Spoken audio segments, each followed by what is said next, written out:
Assalamualaikum warahmatullahi wabarakatuh. Perkenalkan, nama saya Primanito Yusuf Arsyad dengan NIM 042111233187, dan di sini saya akan menjelaskan tentang studi kasus Tupperware, dan saya akan mengkaitkannya dengan cause and effect diagram. Dan video ini dibuat untuk memenuhi penugasan UTS kelas manajemen pengambilan keputusan. Langsung ke profil perusahaan, di mana Tupperware ini adalah merek wadah makanan dari Amerika yang didirikan oleh Earl Silas Tupper. Tupper ini berhasil menemukan metode untuk memurnikan ampas biji hitam polietilen menjadi plastik yang fleksibel, kuat, tidak berminyak, bening, aman dipakai, dan tidak berbau.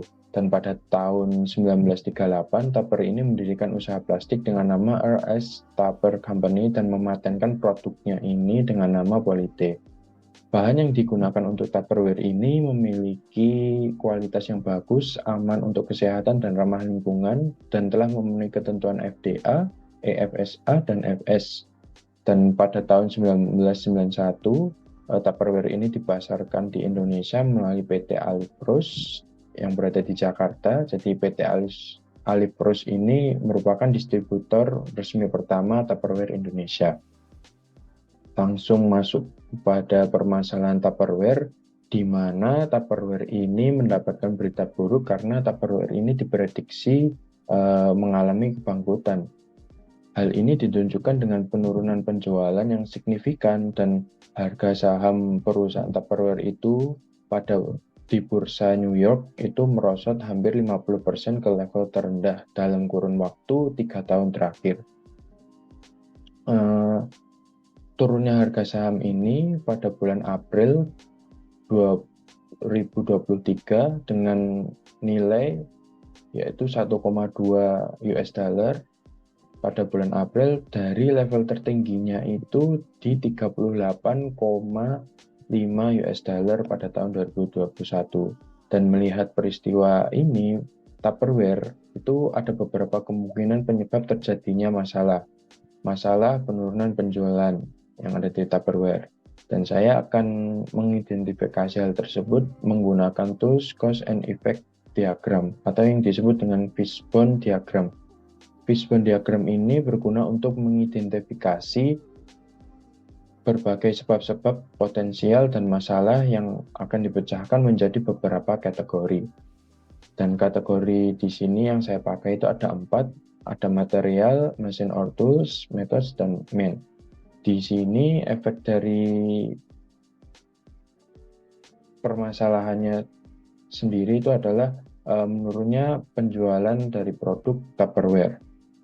Dan kita langsung masuk aja bagaimana mengidentifikasi masalah-masalah tersebut menggunakan 4 kategori. Yang pertama ada di material. Material dari Tupperware ini memiliki bahan yang berkualitas, kemudian aman untuk kesehatan dan ramah lingkungan. Tupperware ini juga memperluas jangkauan produknya ke alat masak seperti pemanggang yang dapat digunakan di microwave. Namun persaingan bisnis pada lini wadah plastik ini juga sangat ketat, di mana pesaing kompetitor itu menawarkan produk dengan harga yang jauh lebih rendah daripada Tupperware. Contohnya itu adalah Gladware, di mana kalau kita lihat dari situs Amazon.com itu harga Gladware itu berbanding cukup signifikan, di mana Gladware ini menjual 3 bungkus wadah plastik berisi 8 cangkir dengan penutup itu seharga hampir $9, sementara satu mangkuk Tupperware itu dengan penutupnya itu dihargai dengan harga hampir $11. Dan oleh karena itulah mengapa Tupperware ini sangat bersaing di pasarnya, karena harganya itu cenderung mahal dan desainnya itu kurang diminati, karena desain-desain dari Tupperware ini terkenal dengan warnanya yang monoton dan desainnya itu hanya itu aja, tidak mengikuti perkembangan zaman di mana bentuk-bentuknya itu lebih unik dan lucu. Kemudian kita masuk kepada bagian mesin or tools, di mana perusahaan Tupperware ini telah menggunakan mesin yang canggih dan penemuan biji bahan dasar dari plastik menggunakan plastik itu merupakan sesuatu yang revolusioner. Namun seiring berkembangnya zaman, mungkin mesin dan teknologi yang dari Tupperware ini harus bisa mengefisiensi produksi atau mengefisiensi jalur distributornya agar produk Tupperware ini dapat memiliki nilai ekonomis dan dapat bersaing dengan pasar. Kemudian kita masuk kepada bagian metode, di mana metode yang dipakai oleh perusahaan Tupperware ini sangatlah banyak, dan saya akan meng-highlight di bagian penjualan dan pemasaran, di mana perusahaan Tupperware sendiri memilih direct selling untuk menjualkan dan memasarkan produknya. Tupperware ini menggunakan metode direct selling ini karena ingin membuka kesempatan bagi orang-orang yang berjiwa wirausaha untuk bekerja secara mandiri. Dan seiring berjalannya waktu, metode direct selling ini tidak meningkatkan penjualan dari produk Tupperware, sehingga disinilah letak permasalahan yang kedua. Tupperware ini sebenarnya telah memposisikan ulang perusahaannya dengan target pasar yang usianya itu lebih muda dan menjual produknya itu pada rantai retail yang ada di Amerika. Upaya tersebut itu tidak berjalan lancar dan penjualan masih saja menurun.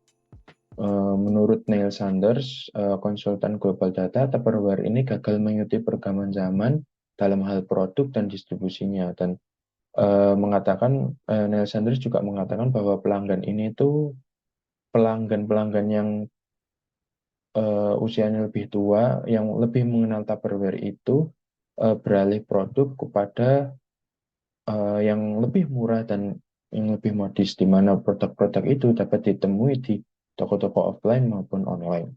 Kemudian di kategori men, karena penjualan Tupperware ini menggunakan sistem direct selling, otomatis tenaga penjual dari Tupperware itu banyak, dan dikutip dari websitenya itu sudah ada lebih dari 190.000 orang yang menjadi tenaga penjual dari Tupperware.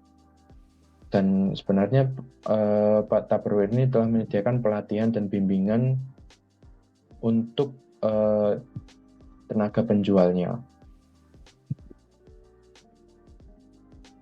Kemudian dari diagram cause and effect tadi, terdapat dua masalah besar yang menyebabkan turunnya penjualan, yaitu perusahaan Tupperware itu produknya kurang diminati karena harganya ini sangat bersaing di pasaran dan desainnya itu yang kurang menarik.